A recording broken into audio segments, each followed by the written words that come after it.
اللہ تعالیٰ کے نام سے شروع جو بڑا مہربان اور نہایت ہی رحم کرنے والا ہے۔ حضرت عثمان غنی رضی اللہ تعالیٰ عنہ نے ارشاد فرمایا، وہ شخص جو اپنے گناہوں کو چھپاتا ہے کامیاب نہ ہوگا، مگر جو گناہ کا اقرار کر کے اسے چھوڑ دے اور توبہ کر لے اس پر خدا تعالیٰ کی رحمت نازل ہوگی۔ جو شخص خاموش رہتا ہے وہ بہت دانا ہے، کیونکہ کثرت کلام سے کچھ نہ کچھ گناہ سرزد ہوتا ہے۔ غموں کو چھپا کے چہرے پر مسکراہٹ سجائے رکھنا عظمت ہے۔ بادشاہوں کو وہی نصیحت کر سکتا ہے جس کو سر کا خوف ہو نہ زر کی تمنا۔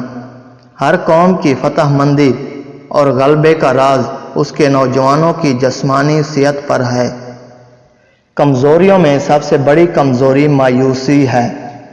ظاہری صورت دیکھ کر کسی کے بارے میں رائے قائم نہ کرو۔ عظیم ہے وہ دل جس میں دوسروں کے درد کا احساس ہو۔ دولت سے نرم و نازک بستر تو خریدے جا سکتے ہیں، مگر چین کی نیند نہیں۔ اس شخص سے بچو جو اپنی برائیاں لوگوں میں بڑے فخر سے بیان کرتا ہے۔ ایک کنڈی کے ٹوٹ جانے سے تمام زنجیر ناکارہ ہو جاتی ہے۔ سب سے بڑا عیب یہ ہے کہ تم کسی پر وہ عیب لگاؤ جو خود تم میں موجود ہے۔ ہمارا امیر و غریب ہونا ہماری روح پر منحصر ہے۔